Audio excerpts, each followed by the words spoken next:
अस्सलामुअलैकुम। आज मैं आपको बनाना सिखाऊंगी बहुत ही सॉफ्ट और फूले हुए आलू नान, जो बहुत ही मज़ेदार और बहुत टेस्टी हैं। ये देखिए कितने सॉफ्ट हैं। ये देखिए, इसको आप घर पे आसानी से बना सकते हैं। अब बाहर जाने की भी ज़रूरत नहीं है। घर में घर के बने हुए साफ़ सुथरे नान आप इसको घर पे बनाएं। अगर मेरे चैनल पे आप नए हैं तो मेरे चैनल को सब्सक्राइब करें और बेल आइकन दबाएं, ताकि मेरी हर नई वीडियो का नोटिफिकेशन आपको सबसे पहले मिले। अब सबसे पहले 2 दरमियाने साइज़ के आलू लेंगे, यानी 300 ग्राम तक जितने हों। इसको छील के फिर इसको काट के एक पतीली में डालेंगे।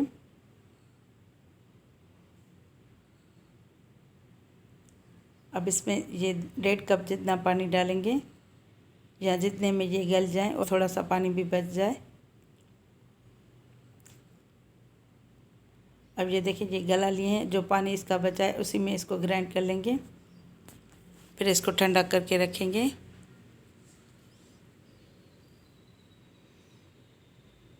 याद रखें, गरम गरम आपको ये आटे में शामिल नहीं करना। ये 750 ग्राम मैंने मैदा लिया है, 1 टीस्पून नमक, 2 टीस्पून खमीर और 1 टेबल स्पून पिसी हुई चीनी। अब इसको 750 ग्राम मैदे में शामिल कर लेंगे। पहले मिक्स कर लेंगे अच्छी तरह। अब ये जो मैंने आलू का पेस्ट बना के रखा था, ये इसमें शामिल करेंगे। इसको मैंने ठंडा कर लिया है। अब पहले इसको अच्छी तरह मिक्स कर लेंगे, क्योंकि फिर पता चलेगा कि इसमें गूंदने में पानी की कितनी ज़रूरत है। अब इसको पानी से गूंद लेंगे। हल्के हल्के हाथ से पहले ऐसा ऐसा थोड़ा थोड़ा पानी शामिल करते जाएंगे और इसको गूंदते जाएंगे, क्योंकि इसमें हमने आलू की पेस्ट डाली है। तो फिर पानी एहतियात से डालेंगे, वरना ज़्यादा पड़ जाएगा तो बहुत पतला आटा बन जाएगा। ये देखिए, मैं बिल्कुल आहिस्ता आहिस्ता हल्के हल्के डाल रही हूँ, थोड़ा थोड़ा करके, और इसको मिक्स करते रहेंगे।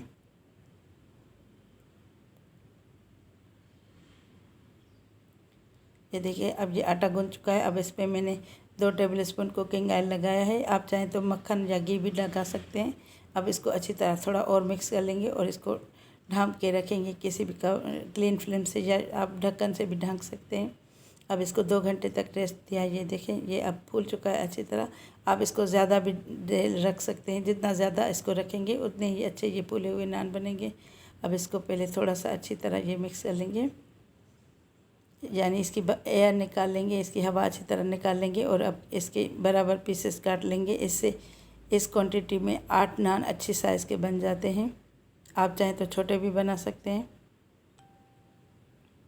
अब इसके ये मैंने पेड़े बना लिए हैं बराबर साइज़ के।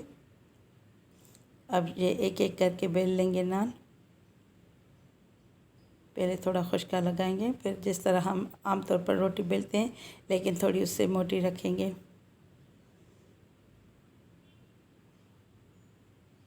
थोड़ी मैं जगह कर लेती हूँ कि ये साइड पे आ रहे हैं। तो अब इसकी रोटी बेल लेंगे। आप पेड़े बना के भी फिर इसको ढाँप के रखिएगा, तो ये मज़ीद फूलेंगे।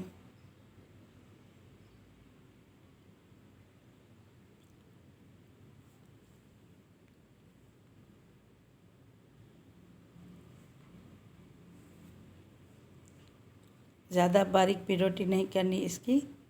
ये देखें, अब ये बस सही हो चुका है इस साइज़ का। थोड़ा सा मैं और बढ़ा लेती हूँ। ये देखें, ये देखिए। अब इसको फ्राइंग पैन में पका लेंगे। पहले एक तरफ से सेक लेंगे। ये देखिए, इसमें से बबल्स बन रहे हैं।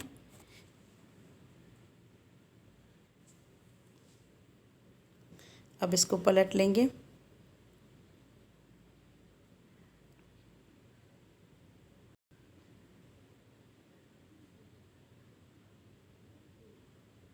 ये देखिए, अब इसको पलट लेंगे। इसमें अच्छी तरह ये बबल बन चुके हैं। ये एक तरफ से अच्छी पका नहीं है, लेकिन फिर भी हम इसको पलट लेंगे। फिर अब इसको थोड़ा सा दबा के पकाएंगे, ताकि ये फूल जाए। जितना आप आटे को रखेंगे रेस्ट देने, उतने ही ये अच्छे नान बनेंगे। ये देखें, अब ये फूलना शुरू हो चुका है। एक तरफ से आप दबाएंगे तो ये और फूलेगा।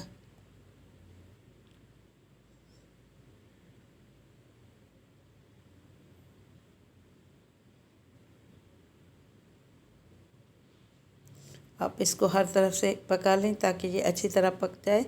और ज़्यादा तेज़ आंच पे नहीं पकाना, वरना ये अंदर से कच्चे रह जाएंगे। क्योंकि ये ख़मीरी रोटी है तो तेज़ पकाएंगे तो ये अंदर से कच्ची रह जाएगी और बाहर से जल जाएगी। इसलिए थोड़ा आहिस्ता एहतियात से पकानी है, मीडियम आंच पे।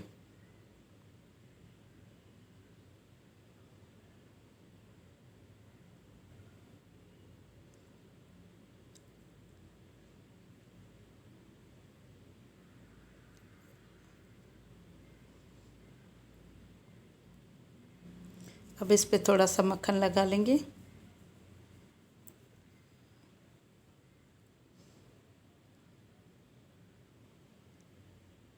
मक्खन को अच्छी तरह हर तरफ से फैला लेंगे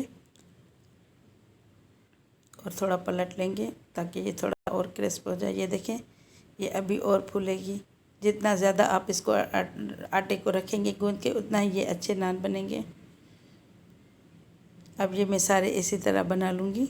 ये देखें, अब मैं उतार लेती हूँ और फिर सारे इसी तरह बना लेती हूँ। ये देखें कितने सॉफ्ट और फूले हुए और घर के बने हुए साफ़ सुथरे नान बने हैं, बहुत ही मज़ेदार और बहुत ही टेस्टी। ये देखें अंदर से भी कितने फूले हुए बने हैं।